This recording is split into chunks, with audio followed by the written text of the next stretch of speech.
نحمده ونستعينه ونستغفره ونعوذ بالله تعالى من شرور أنفسنا ومن سيئات أعمالنا من يهده الله فلا مضل له ومن يضلل فلا هادي له وأشهد أن لا إله إلا الله وحده لا شريك له وأشهد أن محمدا عبده ورسوله يا أيها الذين آمنوا اتقوا الله حق تقاته ولا تموتن إلا وأنتم مسلمون يا أيها الناس اتقوا ربكم الذي خلقكم من نفس واحدة وخلق منها زوجها وبث منهما رجالا كثيرا ونساء واتقوا الله الذي تساءلون به والأرحام إن الله كان عليكم رقيبا يا أيها الذين آمنوا اتقوا الله وقولوا قولا سديدا يصلح لكم أعمالكم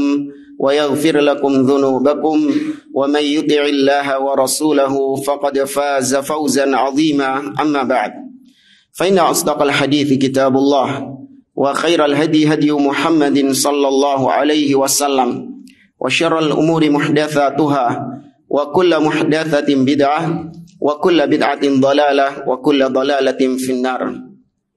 Ikhwani fillah rahimani wa rahimakumullah. Kita melanjutkan kembali pembahasan kitab Makanatus Sunnah An-Nabawiyah oleh Syekh Dr. Umar bin Muslih Al-Husaini hafizahullah ta'ala. Kita masih membahas Al-Mabhathu Thalith Al-Inayatu Bihifdhis Sunnah wa Tadarusiha, yaitu perhatian para salaf dalam menjaga sunnah, yakni menjaga hadis Nabi SAW, dan bagaimana mereka saling mengingatkan, saling mempelajari, memurajaah satu dengan yang lain tentang hadis yang sudah mereka dapatkan. Sudah kita bahas subbab yang pertama, min asbabi hifdhis sunnah, di antara sebab-sebab terjaganya sunnah Nabi SAW. Sampai pada halaman 171, Al-Matlabut Tsani, subbab yang kedua, Inayatus Salaf bihifdhis sunnah, perhatian para salaf dalam menjaga sunnah, menjaga hadis Nabi SAW. Kata beliau, imtathala ashabun Nabi SAW ma hathahum alaihi min hifdhis sunnah. Para sahabat Nabi SAW merealisasikan apa yang telah dianjurkan oleh Nabi SAW untuk menjaga sunnah. Ini sudah kita bahas pada pertemuan yang lalu, bagaimana Nabi SAW memotivasi para sahabat untuk menjaga hadis-hadis, menjaga sabda Nabi SAW. Maka para sahabat merealisasikannya, mewujudkannya. Wa tablighiha, dan juga para sahabat mentabligh, menyampaikan hadis-hadis Nabi SAW kepada generasi setelahnya. Wa arsyadu man ba'dahum lidzalik, dan mereka juga mengarahkan generasi setelahnya. Ini para sahabat mengarahkan generasi setelah mereka, yakni para tabi'in, untuk juga sama-sama menjaga hadis, menghafal hadis Nabi SAW. Wa min al-amthilah ala hirsihim ala hifdhis sunnah, dan di antara contoh-contoh semangatnya para sahabat dalam menjaga sunnah. Yang pertama, qaulu Umar radhiyallahu anhu, ucapan Umar ibn al-Khattab radhiyallahu ta'ala anhu. Beliau mengatakan, kuntu ana wa jarun li minal ansar min bani Umayyah ibni Zaid min awali al-Madinah. Kata beliau, aku, yakni Umar ibn Khattab, dan tetanggaku dari kalangan Ansor. Ya, aku, kata Umar, punya tetangga dari kalangan Ansor, yaitu dari Bani Umayyah bin Zaid. Termasuk di antara, atau kita tinggal di desa dari desa-desa yang ada di Madinah. Kunna natanawabu an-nuzula ala Rasulillah sallallahu alaihi wasallam. Kami, yakni kata Umar, aku dan tetanggaku itu saling bergantian untuk menginap atau membersamai Rasul Shallallahu Alaihi Wasallam. Fayanzilu yauman wa anzilu yauman. Dia menginap satu hari, artinya membersamai Rasul sallallahu alaihi wasallam satu hari, dan aku keesokan harinya membersamai Rasul sallallahu alaihi wasallam. Jadi gantian, sip-sipan. Fa idza nazaltu ji'tuhu bi khabari dzalikal yaum minal wahyi wa ghairihi. Kata Umar, ketika giliranku membersamai Rasul sallallahu alaihi wasallam, maka aku mengunjungi tetanggaku tadi dari kalangan Ansor untuk aku kabarkan kepadanya tentang hadis-hadis yang aku dapatkan dari Nabi Shallallahu Alaihi Wasallam atau tentang wahyu yang turun kepada Nabi ketika giliranku bersama Nabi itu. Dia datang ke tetangganya. Ya, tadi aku sama Nabi itu dibilangi gini, Nabi berkata demikian, turun firman Allah ini, gitu. Karena tetangganya nggak ikut. Sebaliknya, wa idza nazala fa'ala mithla dzalik. Sebaliknya, ketika tetanggaku itu yang membersamai Nabi Shallallahu Alaihi Wasallam, gilirannya dia dan aku off. Umar bin Khattab hari itu tidak bersama Nabi Shallallahu Alaihi Wasallam, tapi tetangganya itu. Maka tetanggaku tadi melakukan seperti yang aku lakukan. Dia datang kepadaku, kemudian dia menceritakan semua hadis yang dia dapatkan dari Nabi Shallallahu Alaihi Wasallam atau wahyu yang turun kepada Nabi Shallallahu Alaihi Wasallam. Ini semangatnya para sahabat dalam mendapatkan hadis sampai Umar dan tetangganya bergantian. Ya. Warawa Ibnu Abi Mulaikah, dan Ibnu Abi Mulaikah meriwayatkan anna Aisyah radhiyallahu anha kanat la tasma'u syai'an la ta'rifuhu illa raja'at fihi hatta ta'rifahu. Bahwasanya Aisyah radhiyallahu taala anha tidaklah beliau mendengar sesuatu yang tidak beliau ketahui kecuali beliau terus mengulang-ulangnya. Ya, beliau terus mengulang-ulang apa yang tidak beliau ketahui itu sampai beliau mengetahui. Wa anna Nabiyya sallallahu alaihi wasallam qala, di antaranya Nabi sallallahu alaihi wasallam pernah bersabda, man husiba udzib. Barang siapa yang dihisab, ditanya oleh Allah Subhanahu wa taala pada hari kiamat, maka dia akan diazab. Dia akan disiksa. Qalat Aisyah, maka Aisyah kemudian berkata, faqultu, aku mengatakan kepada Nabi sallallahu alaihi wasallam, awalaisa yaqulullahu taala, bukankah Allah Subhanahu wa taala mengatakan, yakni di surah Al-Insyiqaq ayat yang ke-8. Allah mengatakan fasaufa yuhasabu hisaban yasira. Maka kelak dia akan dihisab. Dihisab ini artinya ditanya sama Allah Azza wa Jalla. Ya, ditanya sama Allah Azza wa Jalla tentang amalan-amalan yang dia kerjakan ketika di dunia. Barang siapa kelak dia akan dihisab, ditanya oleh Allah dengan hisab yang mudah, hisab yang ringan. Qalat, maka kata Aisyah, faqala, maka Nabi SAW mengatakan, innama dzalikal ardu. Sesungguhnya yang dimaksud dalam ayat tadi, surat Al-Insyiqaq ayat yang ke-8, hisaban yasira, itu adalah al-arad, yaitu cuman sekedar dipaparkan amalan-amalannya. Ya, tidak ditanya secara mendetail. Walakin man nuqishal hisab yahlik. Tapi yang aku maksudkan tadi, barang siapa yang dihisab maka dia akan diazab, yaitu yang ditanya oleh Allah Subhanahu wa taala dengan pertanyaan yang mendetail. Nah, ini orang yang binasa. Ini yang hisaban asira, hisab yang susah. Ya, jadi ada hisab yang ringan, yakni Allah Azza wa Jalla hanya sebatas memaparkan amalan-amalannya hamba tersebut. Kemudian sang hamba tadi mengakui kalau itu adalah amalan perbuatannya. Selesai, cuman dipaparkan saja sama Allah Azza wa Jalla.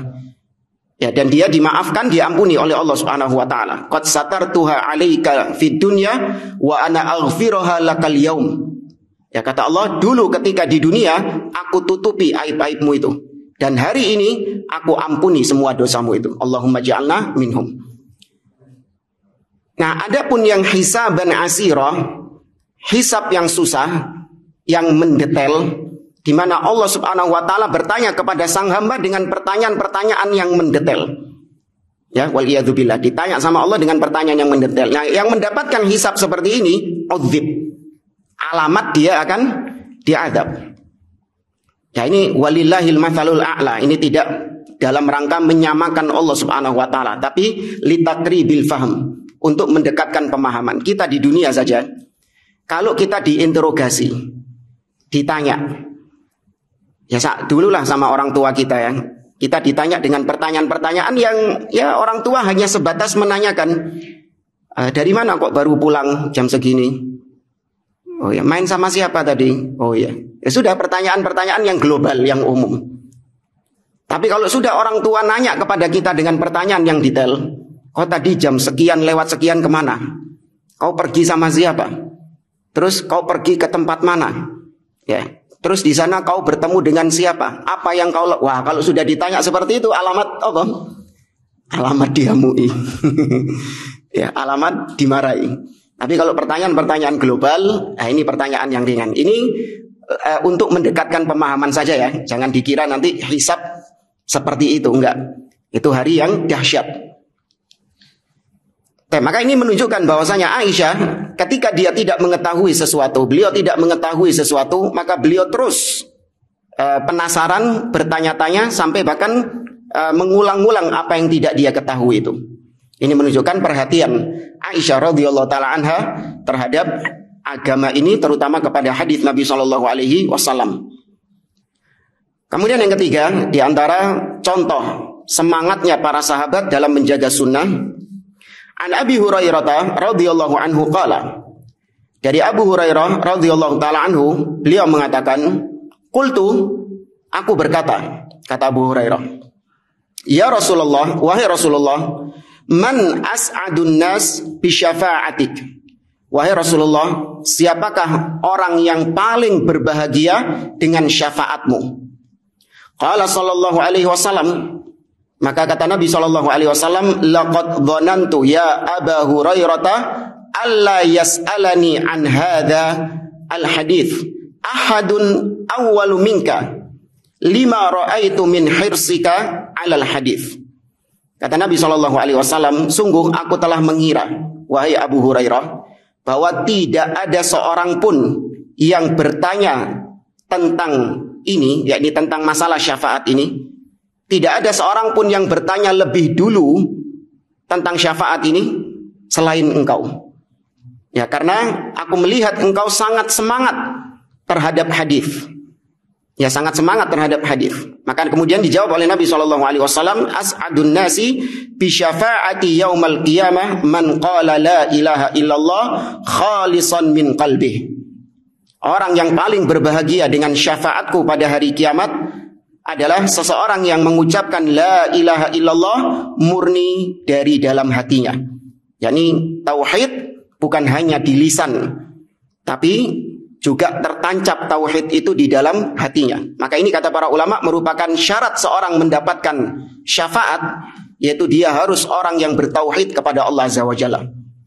Adapun pelaku kesyirikan, fama tanfa'uhum syafa'atus syafi'in, tidak bermanfaat syafaat orang-orang yang memberi syafaat. Artinya orang-orang musyrikin yang berbuat kesyirikan, meskipun para nabi ngasih syafaat, ya, meskipun malaikat memberi syafaat, meskipun orang-orang beriman memberi syafaat, itu tidak akan bermanfaat baginya. Ya, pelaku kesyirikan tidak akan mendapatkan syafaat. Dan diantara akidah ahli sunnah yang ditegaskan oleh para ulama yang membedakannya dengan ahli bid'ah, bahwasanya syafaat semuanya milik Allah Subhanahu wa taala. Qul lillahi syafa'atu jami'a, kata Allah. Katakanlah sesungguhnya syafaat itu semua milik Allah.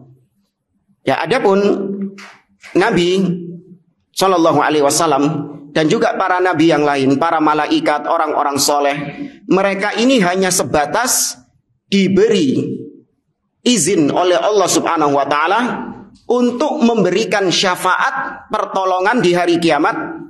Kepada siapa? Kepada yang merdeka? Kepada orang-orang yang sesuai keinginan mereka? Tidak. Kepada orang-orang yang memang diridhoi oleh Allah Subhanahu Wa Taala. Ya, jadi meskipun Nabi SAW diberi izin untuk bagi-bagi syafaat, tapi Nabi SAW dan juga para nabi yang lain, para malaikat, orang-orang soleh yang mendapatkan keistimewaan itu tidak merdeka seenaknya sendiri ngasih syafaat. Ya, syaratnya harus orang yang diridhoi oleh Allah Subhanahu wa taala, baru dia bisa mendapatkan syafaat tersebut. Dan Allah tidak meridhoi orang-orang yang berbuat kesyirikan. Allah hanya meridhoi orang-orang yang bertauhid kepada Allah. Ya, maka dua syaratnya ini, izin dan ridho. Ya, izin Allah kepada yang memberi syafaat dan ridho Allah kepada yang diberi syafaat. Ya, dua syarat ini terkumpul dalam satu ayat di surah An-Najm. Allah mengatakan, wa kam mim malakin fis samawat la tughni syafa'atuhum illa min ba'di ayyadzanallahu liman yasha' wa yarda. Berapa banyak malaikat-malaikat yang ada di langit, syafaat mereka tidak bermanfaat. Ya, tidak bermanfaat syafaat mereka kecuali apabila diizinkan oleh Allah, yakni kepada yang memberi syafaat. Wa yarda, dan diridhoi oleh Allah bagi yang diberi syafaat. Ya, tapi di sini ada pengecualian. Ada orang musyrik mati di atas kesyirikan dan Nabi memohonkan syafaat atasnya dan Allah mengabulkan, dia mendapatkan syafaat. Hanya berlaku buat dia saja. Siapa? Abu Thalib. Itu pun hanya sebatas apa? Meringankan azab, bukan mengeluarkannya dari neraka. Nah, ini khusus, hukum khusus, istifna, pengecualian di luar kaidah yang kita tetapkan tadi. Secara umum semuanya orang yang mati di atas kesyirikan tidak akan mungkin mendapatkan syafaat. Ya, cuman di sini permintaan khusus dari Nabi SAW karena jasanya Abu Thalib yang luar biasa, pembelaan Abu Thalib yang luar biasa juga, maka Allah mengabulkan syafaat tersebut, namun hanya sebatas meringankan azab. Ya, tidak mengeluarkannya dari neraka, waliyadzubillah. Kemudian yang keempat, an Abi Hurairah radhiyallahu anhu qala, dari Abu Hurairah radhiyallahu taala anhu, beliau mengatakan, innan nasa yaqulun, kata Abu Hurairah, sesungguhnya orang-orang ini mengatakan, aktsara Abu Hurairah. Abu Hurairah itu yang paling banyak, kata orang-orang itu, kata sahabat-sahabat. Atau kata para tabi'in, kan Abu Hurairah juga hidup di masa setelahnya. Walaula ayatani fi kitabillah ma haddatsu haditsan. Kata Abu Hurairah, seandainya bukan karena dua ayat di dalam Al-Quran, maka aku tidak akan meriwayatkan satu hadis pun. Apa ayat yang dimaksud? Tsumma yatlu, dia membaca firman Allah Subhanahu wa taala di dalam surat Al-Baqarah ayat 159 sampai 160. Allah mengatakan, innal ladzina yaktumuna ma anzalna minal bayyinati wal huda min ba'di ma bayyanahu lin-nasi fil kitab ulaika yal'anuhumullah wa yal'anuhumul la'inun. Sesungguhnya orang-orang yang menyembunyikan apa-apa yang Allah turunkan dari keterangan-keterangan dan petunjuk setelah Allah jelaskan kepada manusia, tapi dia sembunyikan, mereka itulah orang-orang yang dilaknat oleh para malaikat dan oleh semua manusia. Ya, maka kalau bukan karena ayat ini, kata Abu Hurairah, aku tidak akan meriwayatkan hadis. Tapi Abu Hurairah takut terkena ancaman ini, mendapatkan laknat dari Allah, dari malaikat dan dari semua manusia, maka Abu Hurairah bersemangat untuk meriwayatkan hadis. Inna ikhwanana minal muhajirin. Dan ini jawaban kenapa Abu Hurairah yang masuk Islam 4 tahun sebelum Nabi wafat. Berarti dia membersamai Nabi ini sekitar 4 atau 3 tahunan. Kenapa Abu Hurairah menjadi orang yang paling banyak periwayatan hadisnya dibandingkan dengan siapa yang paling awal masuk Islam? Abu Bakar, Ali bin Abi Thalib. Ya kan, Abu Bakar As-Siddiq, Ali bin Abi Thalib, orang-orang yang sejak dahulu membersamai Nabi SAW. Riwayatnya tidak sebanyak Abu Hurairah. Ini jawabannya. Kata beliau, inna ikhwanana minal muhajirin kana yashghaluhum as-safaqu bil aswaq. Sesungguhnya saudara-saudara kami dari muhajirin, mereka itu tersibukkan dengan perdagangan di pasar-pasar. Wa inna ikhwanana minal ansar, dan sesungguhnya saudara-saudara kami dari Ansar, kana yashghaluhum al-amal fi amwalihim. Mereka tersibukkan dengan pekerjaan-pekerjaan mereka, tersibukkan dengan harta-harta mereka. Wa inna Aba Hurairah kana yalzam Rasulullah sallallahu alaihi wasallam li shib'i batnihi. Adapun Abu Hurairah, beliau senantiasa mulazamah, membersamai Nabi sallallahu alaihi wasallam bahkan meskipun dalam kondisi perut yang lapar.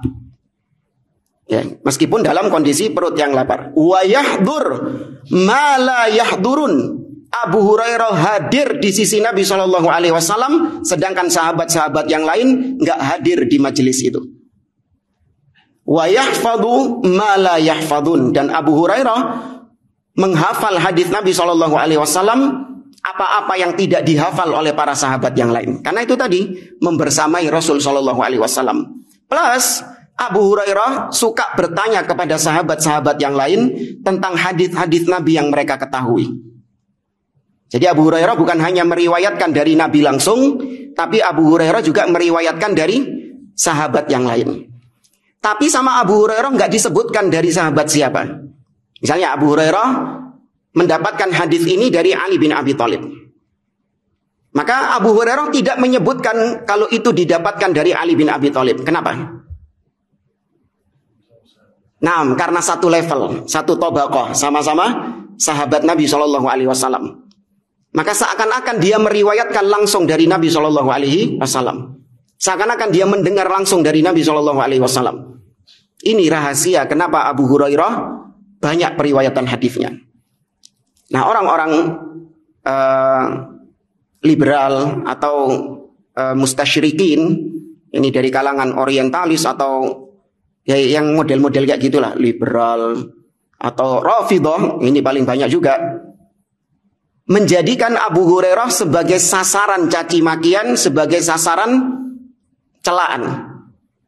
Ya, dengan tuduhan-tuduhan tadi, di antara sahabat yang banyak mendapatkan celaan, banyak mendapatkan tuduhan keji, salah satunya adalah Abu Hurairah, Muawiyah bin Abi Sufyan, yang paling banyak dari Rafidhah. Kalau Abu Hurairah jelas tujuannya adalah untuk meruntuhkan Islam. Kenapa? Karena kebanyakan ajaran-ajaran Islam, baik akidah ataupun ibadah, itu hadis-hadisnya dibawa oleh siapa? Abu Hurairah. Kalau sosok Abu Hurairahnya ini sudah berhasil dijatuhkan, sehingga kaum muslimin tidak lagi menganggap Abu Hurairah sebagai periwayat hadis yang kredibel, maka semua yang diriwayatkan oleh Abu Hurairah akan tertolak. Maka berarti secara otomatis Islam yang dibawa oleh Abu Hurairah juga akan jatuh. Ya, itu tujuannya. Jadi bukan Abu Hurairahnya. Ngapain mereka nyerang Abu Hurairah? Enggak ada manfaatnya mereka nyerang Abu Hurairah secara personnya. Tapi yang diinginkan sama mereka adalah hadis-hadis yang dibawakan oleh Abu Hurairah. Tadi dituduh, kok masuk akal? Kok bisa Abu Hurairah yang cuman sebentar membersamai Nabi SAW bisa punya riwayat hadis yang lebih banyak daripada Ali bin Abi Thalib yang sejak kecil Ali bin Abi Thalib bersama Nabi SAW. Mustahil kata mereka. Ya, kalau bagi kita enggak. Justru yang mustahil adalah periwayatannya Rafidhah. Ya, kalau dalam kitab hadisnya Rafidhah, seekor keledai itu bisa meriwayatkan hadis. Iya. Ada nanti diingatkan ya, siapa yang biasa WA, nah, mungkin Bang Ali. Kamis depan ya insya Allah. Kita bawakan riwayatnya dalam kitab Syiah, kalau nggak salah kitab kitabnya Al-Majlisi Biharul Anwar, atau kitab inti hadis Syiah pokoknya, Usulul Kafi. Ada periwayatan dari keledai. Jadi ada keledainya salah satu imam itu, ya, itu meriwayatkan apa-apa yang sudah dia alami selama dia dipelihara sama imam tersebut. Ya, ini yang lebih konyol, tapi diterima sama mereka. Ya. Nah, insya Allah kalau ingat Kamis depan. Kemudian yang kelima, wa an Abi Sa'idin Al-Khudri radhiyallahu anhu qala. Dari Abu Sa'id Al-Khudri radhiyallahu anhu, dia mengatakan, qalatin nisa'u lin Nabi sallallahu alaihi wasallam. Ya, para sahabiyat, wanita-wanita di zaman Nabi sallallahu alaihi wasallam, mereka mengatakan, ghalabana 'alaikar rijal faj'al lana yauman min nafsik. Wahai Rasulullah, Ini para cowok-cowok, laki-laki, pria-pria, itu telah mengalahkan kami dalam mengambil ilmu darimu. Maka jadikan untuk kami para wanita-wanita satu hari khusus ya untuk kau mengajarkan ilmu kepada kami. Fawa'adahunna yauman laqiyahunna fihi. Maka akhirnya Nabi setuju untuk menjanjikan kepada mereka satu hari khusus majelisnya para akhwat. Ya, majelisnya para sahabiyah. Fawa'adahunna wa amarahunna dan seterusnya. Maka di dalam majelis itu para sahabiyah mendapatkan banyak wejangan-wejangan dari Nabi SAW, banyak mendapatkan hadis-hadis Nabi SAW. Ini sekali lagi menunjukkan bahkan sekelas wanita-wanita pun juga tidak ketinggalan semangatnya dalam mendengar hadis dari Nabi SAW sampai mereka ingin minta satu hari khusus untuk membersamai Nabi SAW. Rawahul Bukhari, diriwayatkan oleh Imam Bukhari. Kemudian wa min irsyadihim man ba'dahum li hifdzis sunnah. Dan di antara arahan para sahabat kepada generasi setelah mereka, yakni para tabi'in. Di para tabi'in diarahkan, dibimbing oleh para sahabat, dididik oleh para sahabat untuk juga menjaga sunnah, menjaga hadis. Yang pertama, qaulu Abi Musa al-Ash'ari. Ucapan Abu Musa al-Ash'ari radhiyallahu anhu, beliau mengatakan kepada para tabi'in, ihfadhu anna kama kunna hafidna. Jagalah hadis-hadis dari kami yang kami riwayatkan kepada kalian, jagalah baik-baik wahai para tabi'in, sebagaimana dulu kami menjaga dari Nabi SAW. Ini diarahkan oleh Abu Musa al-Ash'ari. Kemudian juga ucapan Abu Sa'id al-Khudri semisal dengan itu. Inna nabiyakum kana yuhaddithuna fanahfadhu fahfadhu kama kunna nahfad. Ya, kurang lebih sama dengan apa yang dikatakan oleh Abu Musa al-Ash'ari. Demikian juga para tabi'in mewasiatkan hal yang sama kepada para tabi'ut tabi'in ya, untuk menjaga sunnah tersebut ya. Kita langsung ke halaman 174. Al-matlabut tsalits mudarasatus sunnah. Subbab yang ketiga yaitu mudarasah. Mereka saling belajar atau saling memurajaah satu dengan yang lain dalam rangka untuk menjaga sunnah. Minal wasail allati ittakhadhaha as-salafu li hifdzis sunnah. Di antara sarana-sarana yang dijadikan oleh para salaf, yang diambil oleh para salaf untuk menjaga sunnah, menjaga hadis adalah mudarasatuha wa mudzakaratuha. Mereka saling mempelajari dan saling mengingatkan, saling memurajaah untuk menjaga hadis itu. Wa mudzakaratu qadimatun qadimar riwayah. Dan tradisi seperti ini, yakni saling mengingatkan tentang hadis, saling membacakan, mempelajari hadis satu dengan yang lain, itu sudah terjadi sejak dahulu. Uniya biha ashabun Nabi SAW, di mana para sahabat Nabi sudah perhatian terhadap masalah ini. Mudarasah atau mudzakarah, saling mempelajari dan saling mengingatkan. Wa atba'uhum, demikian juga para tabi'in, wa man ba'dahum, dan juga generasi setelah mereka, hatta uddatil mudzakarah adaban min adabi talibil hadis. Bahkan sampai akhirnya mudzakarah, ya, saling mengingatkan, mempelajari hadis ini, akhirnya menjadi dianggap sebagai sebuah adab dari adab-adab orang-orang yang menuntut ilmu hadis, orang-orang yang belajar ilmu hadis, akhirnya menjadi sebuah adab di situ. Wa naw'an min anwa'i mustalahil hadis, dan menjadi salah satu jenis dari istilah-istilah yang berkembang di kalangan ahli hadis. Ya, inda ba'di man sannafa fihi, di kalangan orang-orang yang menulis tentang ilmu hadis. Salah satu adabnya orang yang menekuni bidang hadis adalah mudzakarah. Ya, saling mengingatkan, ya, kalau bahasa kita murajaah. Ya, murajaah juga, saling memurajaah. Wa mimman uniya bi dzikri ma warada fiha 'anis sahabati wat tabi'in ad-Darimi. Ini kemudian beliau menyebutkan beberapa nama-nama yang yang menunjukkan bahwasanya mereka itu saling mudzakarah, saling mudarasah antara satu dengan yang lain. Disebutkan ada Ad-Darimi, Ar-Ramahurmuzi dan yang lainnya. Ini sebutkan nama-namanya dan juga kitab-kitabnya. Kita ringkas paragraf berikutnya. Tawassa al-Khatib fi naqli ma ruwiya fiha fil jami' li akhlaqir rawi wa adabis sami' wa mimma dzakara fiha. Al-Khatib Al-Baghdadi menyebutkan, menukilkan dalam kitabnya Al-Jami' ma yanbaghi lit-talib,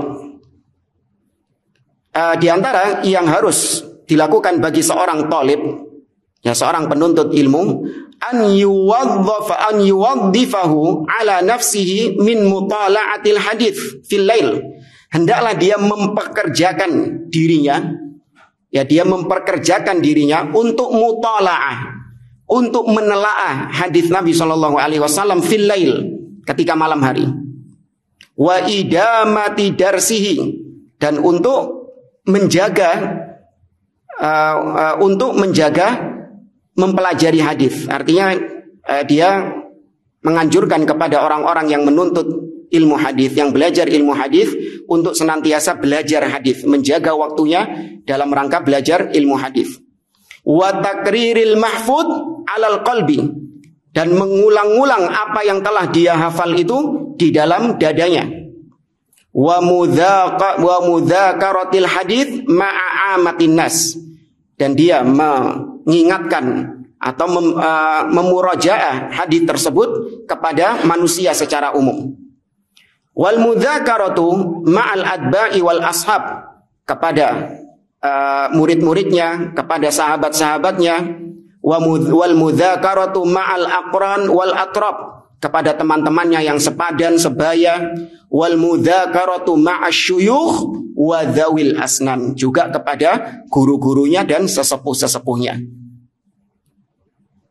Wa dzakara Ibnu Shalah al-mudzakarata fi an-naw'i ats-tsamin wal 20. Dan Ibnu Shalah menyebutkan, kata beliau, "Tsumma innal mudzakarata bima yahfazuhu min aqwa asbabil imta'i bihi."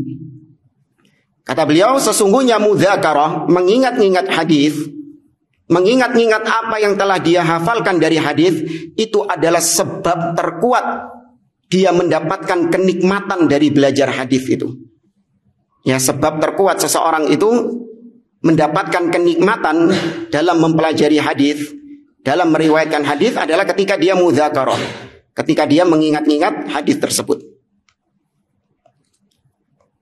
Wa mimma warada 'anis sahabati fil hathi 'alal mudzakarah au bayani halihim fiha. Dan di antara yang diriwayatkan tentang sahabat, bagaimana semangatnya mereka untuk mudzakarah, untuk mengingat-ingat hadis, dan bagaimana bagaimana semangatnya mereka, yaitu beberapa riwayat berikut. Yang pertama, qaulu Abi Hurairah radhiyallahu anhu. Ucapan Abu Hurairah radhiyallahu taala anhu. Beliau mengatakan, inni la ujazzi'ul laila thalathata ajza'. Ya, kata Abu Hurairah, sesungguhnya aku membagi malam menjadi 3 bagian. Fathuluthun anam, 1/3 untuk aku tidur, istirahat. Wa thuluthun akum, dan 1/3-nya aku gunakan untuk sholat. Wa thuluthun atadzakkaru ahaditsa Rasulillah sallallahu alaihi wasallam. Sedangkan 1/3 sisanya aku gunakan untuk murajaah, mengingat-ingat kembali hadis-hadis Nabi sallallahu alaihi wasallam. Ya, kalau kita ya apa jemaah? Dibagi berapa kita malamnya? 1 dok. Apa? Turut dok. Iya. Makanya sering kita sampaikan, model-model kayak kita ini memang cocok hidup di mana? Hidup di zaman sekarang. Kalau orang-orang model-model kayak kita ini hidup di zaman Nabi, nggak ada periwayatan hadis. Ya, potongan-potongan kayak kita ini hidup di zaman Nabi Shallallahu Alaihi Wasallam, tidak ada periwayatan hadis. Ya, ini diantara. Makanya usah protes. Kok enak sahabat ya, mendapatkan kemuliaan, dipuji sama Allah, menjadi percontohan bagi generasi setelahnya. Ini perjuangannya kayak gini. Kemudian yang kedua, wa qaulu Ibni Abbasin radhiyallahu anhuma. Dan ucapan Abdullah bin Abbas radhiyallahu anhuma, beliau mengatakan tadzakarul hadis. Ya, ingat-ingatlah, salinglah kalian mengingat-ingat hadis. La yanfalitu minkum, jangan sampai hadis itu ucul, lepas dari kalian. Fa innahu laisa mithlal Qur'an majmu'un mahfud. Karena hadis itu tidak sebagaimana Al-Qur'an yang terkumpul dan terjaga. Ya, tidak sebagaimana Al-Qur'an yang sudah terkumpulkan. Ya, kalau hadis masih berceceran, belum ada Sahih Bukhari. Ya, ini diucapkan Abdullah bin Abbas. Ya, Sahih Bukharinya belum ada, Imam Bukharinya belum lahir. Ya, tidak sebagaimana Al-Qur'an yang sudah dikumpulkan. Wa innakum illam tadzakaru hadzal hadis yanfalitu minkum. Karena sesungguhnya kalian apabila tidak saling mengingat-ingat hadis satu dengan yang lain, maka itu akan lepas dari kalian. Hadis itu akan hilang dari kalian. Wala yaqulanna ahadukum, jangan sampai salah seorang di antara kalian mengatakan haddathtu ams fala uhaddithul yaum. Kemarin saya membacakan hadis, tapi kok hari ini aku tidak membacakan hadis, alias hilang misalnya hadisnya. Wingi kemarin aku masih membacakan hadis, kok hari ini aku sudah tidak membacakan hadis. Jangan sampai kalian mengatakan demikian. Itu menunjukkan bahwa hadis yang sudah kalian dapatkan hilang, lepas, ucul. Bal, akan tetapi hendaklah kalian mengatakan haddatsa ams walitahaddath al-yaum walitahaddath ghadan. Tapi hendaklah kalian mengatakan akan tetapi hadis ams, hadis. Ucapkanlah hadis kemarin, walituhadditsal yaum, dan agar kalian juga mengucapkan hadis hari ini, walituhaddits ghadan, besok juga kalian akan mengucapkan hadis. Artinya tanamkan dalam diri kalian, kemarin saya meriwayatkan hadis, menghafal hadis, hari ini saya masih hafal hadisnya, besok saya masih hafal hadisnya.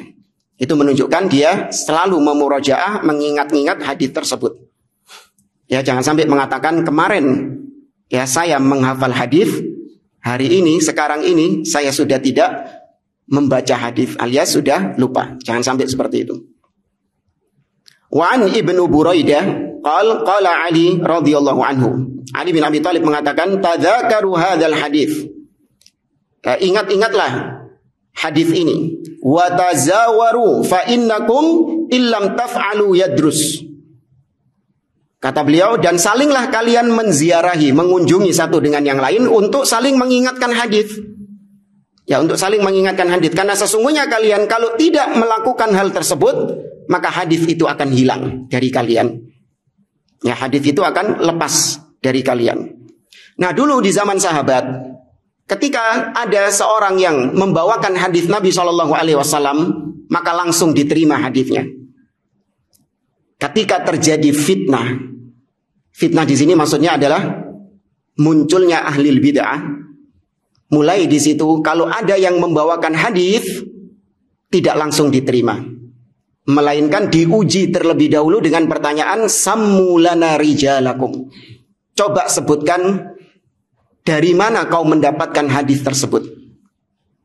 Ucapan siapa ini?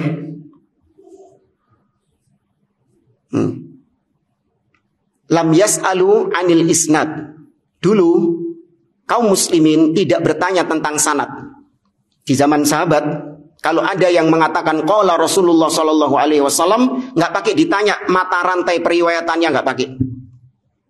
Ya. Sebelum munculnya ahli bid'ah, munculnya fitnah, enggak pakai ditanya tentang hal itu.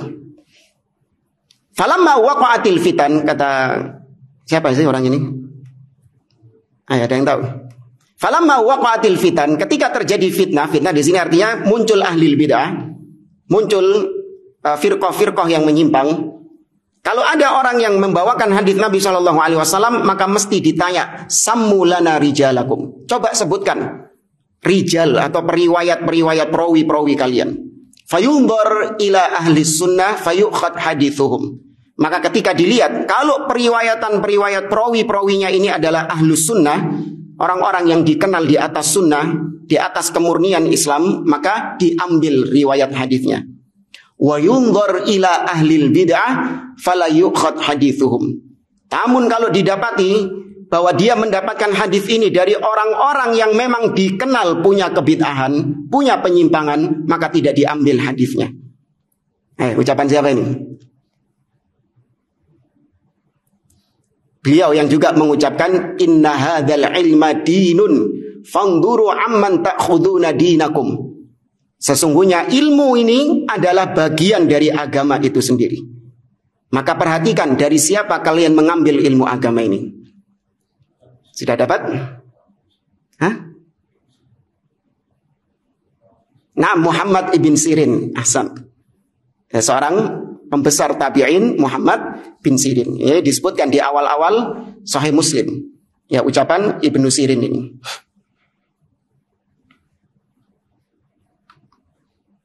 Kemudian yang keempat, ucapan Ibnu Mas'ud radhiyallahu an, tadzakaru hadzal hadits fa inna hayatahu mudzakaratuhu. Saling ingatlah kalian terhadap hadis ini, karena sesungguhnya hidupnya hadis adalah dengan mengingatnya. Dengan saling mengingatkan satu dengan yang lain hadis tersebut. Itu hidupnya hadis dari situ. Abu Sa'id Al-Khudri mengatakan, tadzakarul hadis fa innal haditsa yuhayyijul hadis. Ini ajib ucapannya ini. Saling mengingatlah kalian satu sama lain dengan hadis. Karena sesungguhnya hadis itu akan memprovokasi hadis. Maksudnya hadis di sini adalah ketika Anda mengucapkan hadis kepada orang lain, maka itu akan merangsang hadis tersebut. Ya, sehingga hadis itu menjadi hidup. Ketika kau ucapkan hadis ini kepada orang lain, kau ingatkan orang lain dengan hadis, dan orang itu juga mengingatkan hadisnya kepada Anda, kepada antum, maka hadis yang tadi saling diucapkan itu akan merangsang satu dengan yang lain, akan memprovokasi satu dengan yang lain. Ya. Kemudian yang keenam dari Abu Sa'id Al-Khudri juga, karena ashabun Nabi sallallahu alaihi wasallam idza jalasu kana hadithuhum yakni al-fiqh. Adalah para sahabat Nabi sallallahu alaihi wasallam apabila mereka duduk-duduk, maka ucapan mereka adalah al-fiqh, al-fahm, yaitu ilmu. Duduk-duduknya mereka itu membicarakan ilmu. Ya jauh kita di zaman sekarang duduk-duduknya apa? Politik. Yang paling banyak ini bahas politik. Sudah kayak pakarnya itu sudah itu. Ini sebentar lagi, ini dasar rezim ini. Ngobrolnya di mana? Warkop. Ya, ngobrolnya masalah politik. Bermanfaat nggak buat kemajuan negara? Manfaat nggak? Apa kontribusinya buat negara? Kalau memang itu kritikan kepada penguasa, kritikan kepada pemimpin, disampaikan dengan adab. Ya, sampaikan kepada pemimpin tersebut. Adapun ngobrol masalah politik, mencela pemimpin, ya, mengkritisi kebijakan pemimpin di warkop, ya, di warung kopi. Sudah selesai, habis itu pulang. Apa kontribusinya buat negara? Ya, itu banyak terjadi. Nah, kalau sahabat enggak, mereka membicarakan hadis. Illa an yaqra'a rajulun surah, kecuali kalau ada salah seorang di antara yang nongkrong di situ, kalau ada yang membacakan satu surat dari Al-Qur'an, baru mereka mendengarkannya. Au ya'muru rajulan an yaqra'a surah, atau salah seorang di antara mereka menyuruh orang lain untuk membacakan Al-Qur'an, maka disimak oleh orang-orang yang lain. Ya. Ini kebiasaan para sahabat. Wa mimma warada 'anit tabi'in wa man ba'dahum fil mudzakarah. Dan kemudian dilanjutkan dari riwayat-riwayat tabi'in. Qala Yunus, qaulu Yunus bin Ubaid. Ucapan Yunus bin Ubaid, seorang ulama tabi'in yang masih teringat bagaimana tegasnya beliau kepada anak beliau. Ini juga diriwayatkan oleh Imam Al-Barbahari dalam kitabnya Syarhus Sunnah. Yunus bin Ubaid mendapati anaknya sedang keluar atau melihat mergoi anaknya keluar dari rumahnya Amr bin Ubaid, gembongnya Mu'tazilah, keluar dari rumahnya Amr bin Ubaid. Ditanya sama Yunus, bapaknya ini, min aina ji'ta ya bunayya? Takon di kon, dari mana kau wahai anakku, wahai putraku? Kata sang anak, min baiti fulan. Aku habis dari rumahnya fulan, yakni rumahnya Amr bin Ubaid, gembongnya Mu'tazilah di zaman itu. Apa kata bapaknya? Li an araka takhruj min baiti khuntha ahabbu ilayya min an araka takhruj min baiti fulan. Sungguh aku melihatmu keluar dari rumahnya seorang pezina lebih mending bagiku daripada aku melihatmu keluar dari rumahnya ahli bid'ah. Segitunya sama, paham ya? Bukan berarti kemudian besoknya anaknya ke rumahnya pezina, bukan. Ya.